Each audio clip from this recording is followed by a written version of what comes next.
Hello, Arkansas, and welcome to this week's edition of Arkansas Money Talk, brought to you by the team of Retire Path Wealth.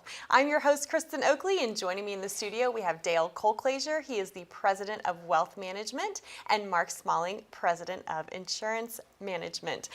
It's always a good day to see you guys. How are you this week? Excellent, excellent. Yes. It's a fantastic day. Yep. Got great news. Kristen just found out in March I will become a grandfather for the first time. Congratulations, Dale. Very exciting. That's exciting. Yes. Oh, wonderful. Wow. And I know that you all are so busy with not only what's happening at work, but what's happening at home. And we just so appreciate you being here and sharing the wealth of knowledge and expertise that you have for our viewers at home. Today, we have a very important conversation for you surrounding taxes in retirement. Are you ready for it?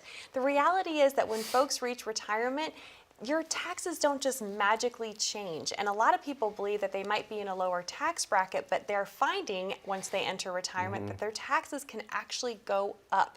And this is what we need to be prepared for. And it's so important to have a proactive tax plan in place, specifically for retirement. Right. So before we dive in, though, I think it's important to clarify something, that there's confusion out there, the difference between tax preparation and tax planning. Right. Talk about that difference and what sets you and the team of Retire Path Wealth apart in this space. Yes, thanks, Kristen. I appreciate that opening because that is a huge disparity. I have a child who's a CPA. She prepares taxes. She does it very well. She can actually sit in front of the IRS. She makes sure all of the T's are crossed and the right numbers are in the right boxes. And so really, by definition of accounting, your CPA or tax preparer is accounting for what you've done in the prior year. And in many cases, it's already all done. Not much can be changed from that. Most of the deadlines were reached on December 31st of the last year. When we talk about tax planning, what we're honestly looking for here is how do we project off what we're doing today, the assets that we have in place, our income sources, all of those different types of things. What is that going to look like this year and then every year moving forward based on what we know current tax law to be, what we assume changes are going to be, because there are laws that are going to affect us if nothing changes in 2026 already. Already taxes are going to change at that point. But there's just so much conjecture today about what taxes are going to look like in the future and how our income and how our assets are going to be taxed. Right, and that all needs to be planned for. And the reality is none of us have a crystal ball, but my gosh, with our country approaching $34 trillion in debt, you know, it's hard to imagine taxes going anywhere but up. That's correct. For sure. Well, why is it so important for folks to really be engaging in this strategic, proactive tax planning and looking to reduce their tax bill in retirement? Well, I mean, there's so many different ways that people don't even think about that they can reduce their taxes, and it's not something that people think about. They really think their taxes are what they are. You know, people That's don't. Just the way it is, right? It's just the way it is. People don't understand how brackets work. You know, you hear people say, "Well, my federal taxes, I'm in the 22%, and they think they're in the 22% on for the whole thing. income, right? Yeah. And so it's really a lack of understanding of how everything works, and that's one of the things that we really try to do is to help educate prospects and clients about how taxes work and actually show them how that works. And by staying under certain income levels, we can actually put more money in their pocket with the same number of dollars coming in. Right. I mean, I believe it's one of those things that we've, whether it's intentional or not, we've been kept ignorant about as to how our taxes are calculated. It's like we're playing a game that no one's given us the rules to. That's exactly right. I mean, people talk about tax code comes in books like this, you know, and the reality is nobody could understand all of that stuff. And we have basically what we call a tax cheat sheet that has the most important aspects, whether it be the bracket, it's how your Social Security is taxed. There are little tidbits that we're going to send everybody home with after that first meeting so that they kind of have the ability to kind of review, these are the important pieces. Obviously it doesn't cover everything, but it is the important pieces that they need to understand to how their particular income is going to be taxed, not just in retirement, but how it is today, because there's also that kind of fallacy out there that somehow taxes change when I'm in retirement. But guys, income taxes are based on income. And if I'm going to need the same income in retirement that I do today to keep my standard of living the same, taxes probably aren't going to change a whole lot. Right. The one thing where they may really be affected is that about 92% of Americans' savings for retirement are in what we call qualified plans, which we've had the beauty of this tax deferral all this time, which are now going to be fully taxed upon distribution. Yes. So let's talk about this, because I think it's important to understand that there's different tax treatment to the different types of money that folks have been accumulating over time for retirement. So typically, a lot of folks enter retirement with three types of accounts. You have the taxable accounts, the tax deferred or qualified plans, which I like to think of that as that means it's qualified to pay tax on, right? Yep. And then you have your tax-free accounts. So let's go through each one of these and help folks understand what they need to be paying attention to. So starting off with taxable accounts. Okay, so anything that is taxable means the income that is generated from it is going to fit into a tax calculation somewhere. Doesn't mean you necessarily will pay taxes on it. It's just going to go into that calculation. So those are going to be things like regular income. Those are going to be things like, hey, we have this new one out there now. Everybody possibly has some type of an interest-bearing account. Okay, this new word we have. So they're going to get a 1099 INT because they're now earning interest on that money that's been sitting in the bank that they haven't made any on. That's going to have a huge effect to a lot of, especially the more conservative savers that are out there watching today. They have this whole new bracket that fits that's going to make their other income taxable. One thing I want to really point out to that is if you're someone that maybe has not had to file taxes or paid very little because the vast bulk of your living expenses have been generated by Social Security savings. Maybe they have a big IRA out here that they haven't touched because they've been deferring that until later because that's conventional wisdom is don't touch the IRA assets till you have to. That it's probably definitely time to put a tax plan into place as to how to address that issue because the simple earning of additional interest with the large Social Security increases we've had over the last 2 years could have some of those people generating taxes on income they haven't been paying taxes on in the last couple of years. Wow, it's so important to be made aware of for sure. Yeah. Well, go ahead. Well, I mean, as to Dell's point, I mean, we've seen this with clients where just the increase in the Social Security benefit alone has actually made it taxable. Yep. Where they were going along where their Social Security benefits weren't taxable at all, and all of a sudden, an increase in their Social Security actually ended up netting them less money in their checking account every month. Well, and then of course, anything that's generated from my qualified plan is going to be taxable income. Right. And then there are some assets out there that are not taxable. If you've been wise enough or fortunate enough to have set up a Roth IRA for yourself in the past number of years, if you have income that's being generated from an insurance contract, those are not taxable in many cases. Municipal bond income is going to be taxed differently, is almost always federally income tax free at least. The other one, of course, is Social Security. That's going to be taxed as regular income unless I fit certain criteria. Because it could be 0%, 50%, or 85% taxable. Which one of those are you going to fit into?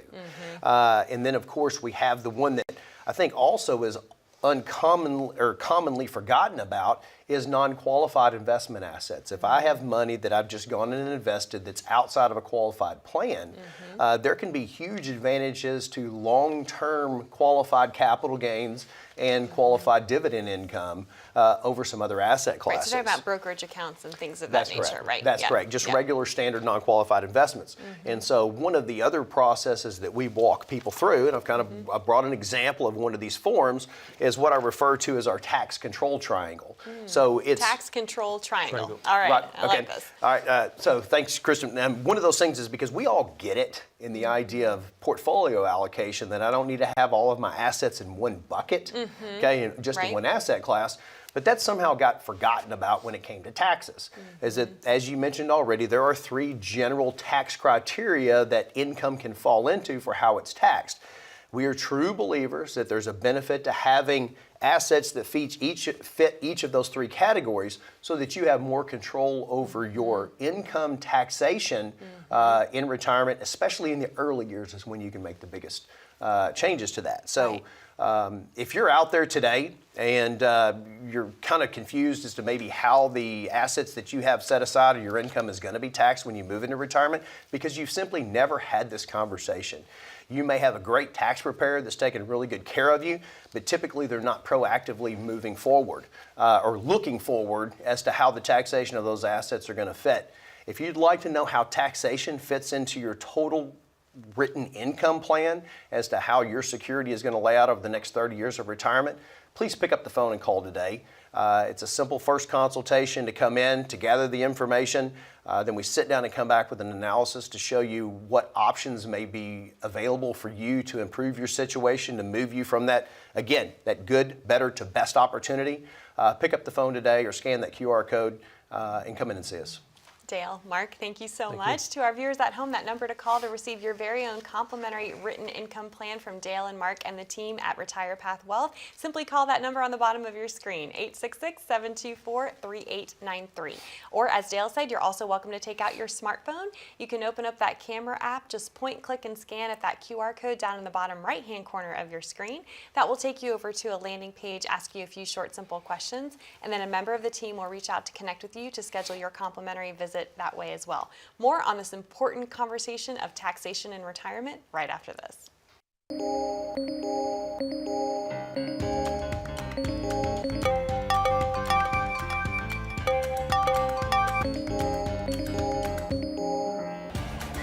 Good morning, Ben. Good morning, Ben.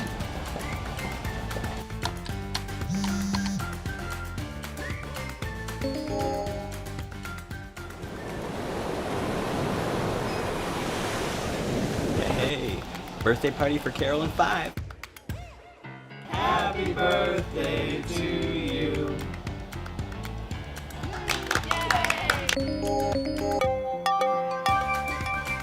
Good morning, Ben. Happy Monday. Daryl's birthday, be there every square. Happy birthday to you. As you can see from our quarterly report on slide number 62, we're trending in the right direction. All signs point to a very positive outlook for the next several years. If you peel back the onion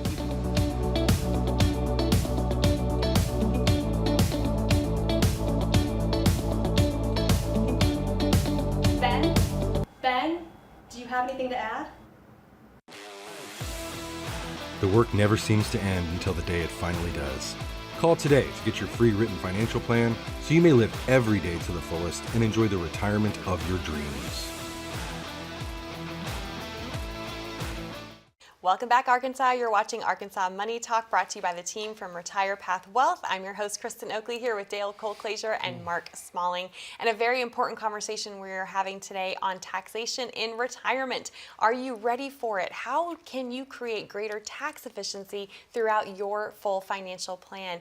And I'm excited about this next segment. Mark, you were sharing with me about an article that recently came out in the Wall Street Journal, and it explained that there were 4 lucrative tax deductions that seniors often overlook. So let's get into those now. Yeah, I mean, I thank you for asking me about that, Chris. And when clients come in and we're going through their taxes, they oftentimes don't realize, some of the things that are available when they get to age 65. Well, like we said, it's often like you're playing a game you've never been given the rules to, right? That's exactly right. Well, they're somewhere, but whether or not you can decipher them. Right. But one of those is you actually get an extra standard deduction once you reach age 65, and that's for the coming year, for 2024, it's $1,550 per individual that's 65 or older, that's added on top of your standard deduction.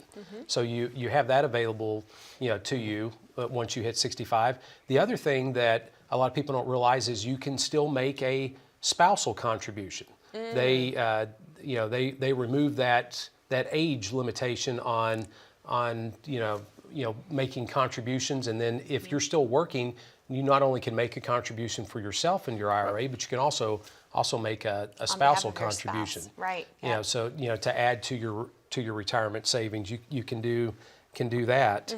And then one of the things that we use quite often is we talk to people if they're charitably minded. They're giving money to their church or other charities. Right. How are you giving that? Because if you're using your standard deduction and you're making a charitable contribution outside of that, you're not really getting the benefit of your charitable deduction. Right. Right, because you're limited to $300 outside of that. Exactly. Right. Yeah. Yeah, so if you're giving thousands of dollars outside of that and you're only being able to write off $300 a piece for it, is there another way of doing it? And once you reach 70 and a half, that you can actually, even though they've moved the required minimum distribution age beyond that now, but if once you reach 70 and a half, you can make charitable contributions, qualified charitable distributions that are the checks written directly from your plan, Account, right? your account, and it's given directly to the charity. It never comes into your bank account, so you're not taxed for it. And so it's a way of making that charitable contribution and being able to take advantage of that while you're still taking advantage of your full While you're standard satisfying deduction. and you're also satisfying your required minimum distribution as well. Right. So let's talk about, because acronyms always, there's so many acronyms in this Oh, yeah, industry, there's right? a lot So of we were talking about QCDs, qualified charitable distributions. That's correct. And if you are of age for your RMDs, your required minimum distributions, if you don't need that money to live off of, and to your point, if you are Right. charitably inclined, you can actually do a QCD, use that RMD money, and the key is too, it doesn't come out of your account to you first, it just goes straight from the account to the charity. You, as the donor, get the tax deduction, but then the charity gets the full amount. So it's really a win-win for both parties. Well, and that's in most cases, because we actually had a case just this last in the last month where a client still had money in their qualified plan, and their qualified plan was not going to allow them to make that QCD contribution. Oh, interesting. Not only that, in their required minimum distribution calculation, they were being forced to still calculate their Roth amount. To satisfy their whole distribution. Even though the laws changed and doesn't require that federally, Right. those were still the laws of that particular plan themselves. And so Interesting. it's not in Yeah. violation of federal law, of course, but in this case, that's the way that plan provider was doing that. So it's another reason we truly encourage people to understand the difference when they get to retirement age. They're no longer contributing, they're no longer working with that employer, to look at the benefits of an IRA versus continuing those assets in a qualified plan, Right. because there may be options that aren't going to be available to you. Yes. Well, and at age 59 and a half, that's when someone has the option typically, right, of doing an in-service distribution or taking that money, rolling it out of the existing, let's say, 401k and putting it into their own IRA. That is very common. That is absolutely correct. And one of the advantages that presents itself there is nothing against qualified plans, but you are restricted to the options that are allowed and provided by your employer group. Right. If you would like to have additional options, many times you can pick up the advantage of moving that to an IRA account so that you have more control over what your investment options may be. Right. Well, just to review, oh, go ahead. Well, Mark, well, please. and the fourth one, because I don't Yes, want that's what I was going to go back to. I want to know what the fourth one is. Yeah. if people are hanging on to know what the fourth one was, the fourth one is the deductibility of Medicare premiums for self-employed individuals. And we see a lot of people that own their own businesses, they're Right. working past age They're 65. consulting, that's very common, They're right? consulting, Yep. and you know we always think that's that's one of your greatest avenues towards tax deductions is owning your own business. So you want to make sure that you take advantage of being able to deduct your premiums Right. for yourself and your spouse. After you go on Medicare. Yeah, and this new law change says that you don't necessarily have to run it through Schedule C, that it can actually be done on the front page of your form. Okay. Yeah. So it's just made it a lot easier. Right, right. And so you don't have to meet that 7.5% of your your income as a threshold. It's first dollar on that. Well, what do you feel like are some other things folks need to be paying attention to that this article brought to light that maybe a lot of folks aren't even aware of when it comes to creating greater tax efficiency for themselves? Well, I think the article is really just about being aware and about asking questions. And if you're someone out there and you're watching this and you have questions about your own tax situation and how different things that you do will affect other things, we'd love to have a conversation with you. We'd love to have you come into our office, give us a call, scan the QR code, set up an appointment so we can see if we can uncover some ways you may be able to save on taxes in your retirement and put more money in your pocket. Wonderful. Mark, Dale, thank you so much. To our viewers at home, that number to call is 866-724-3893, or again, you're welcome to scan that QR code and that will get you connected as well. More with Dale and Mark on Arkansas Money Talk right after this. As a good saver, you've been putting away money during your working years. Studies find that the biggest fear of retirees is running out of money. Market volatility isn't just the downward movement of stock prices, it's the size and frequency of change. The more dramatic the ups and downs, the higher the volatility. This can put savers who are newly retired or a few years away from being retired at greater risk. Today's generation of retirees is not receiving traditional pensions as our parents or grandparents did. Instead, we have retirement accounts such as 401ks or 403bs. These accounts typically expose your money to market risk. The last thing you want right before retirement is to lose a portion of the money you need for income. But how do you turn these accounts into a retirement income? Is it safe to keep all your retirement money sitting in the stock market? The last thing you want is to lose a portion of the money you need for income due to market loss. By working with a financial professional, you can learn how to turn a portion of your savings into an income stream for life and income for the life of your spouse if you're married. We all have moments in our lives when we wish we had taken action sooner. Don't let procrastination reign on your retirement parade. Act now before it's too late. Please call our office to set up your no-cost, no-obligation retirement income review today.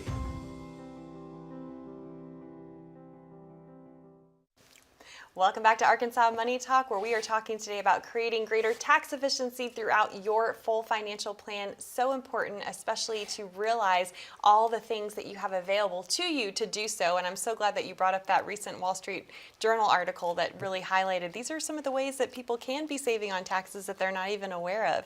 I know that you all have a process at Retire Path Wealth called the Tax Control Triangle. Right. I want you to unpack a little bit more about that for our viewers, because this is a really great process that you're able to walk people through to help them create greater tax efficiency. That's correct, Kristen. One of the main aspects of that is that I think education early on, and even today still, on Roth IRAs and on pre-tax dollars is just completely incomplete. There's so many people out there that say, oh, if you're under a certain age, you should do nothing but Roth. If you're over a certain age, it makes no sense for you to do Roth. They're trying to make it a one-size-fits-all approach, right. right? Which we know does not work in this That's absolutely correct. That Right. may be great general advice, but it has nothing to do with your personal situation. Right. These decisions really are based on what your income level is today, what you expect your income level to be in retirement, what your needs for income on a monthly basis are, and also how much you have set aside in savings in those IRA accounts. If you're one that's going to retire before you have the ability, or in the earlier years where you can defer Social Security benefits, this may be a great reason for considering that strategy to defer those out. Because again, as we've mentioned, a lot of this conversation comes back to the simple ignorance that people have as to how income taxes are calculated. They're calculated on your income. And so if I have lesser income, then I have a bigger or a larger capacity for Roth conversion possibly in the earlier years, even if I don't necessarily convert to a Roth IRA, but I just simply use those fully taxable dollars for my income in the earlier years, especially up until year 2025 when our current tax code sunsets. There may be a huge opportunity for tax savings. How would you like to be able to get those dollars out that you saved 25 to 35 cents on and pay only 12? Right. I mean, that's a win across the board, regardless to how those assets have performed over time. Absolutely. I'm glad you're shedding light on this, because there's a lot of, again, miscommunication, misinformation out there, confusion surrounding Roth conversion. So who do you feel like is the ideal candidate? And also, conversely, who might it not be a good fit for?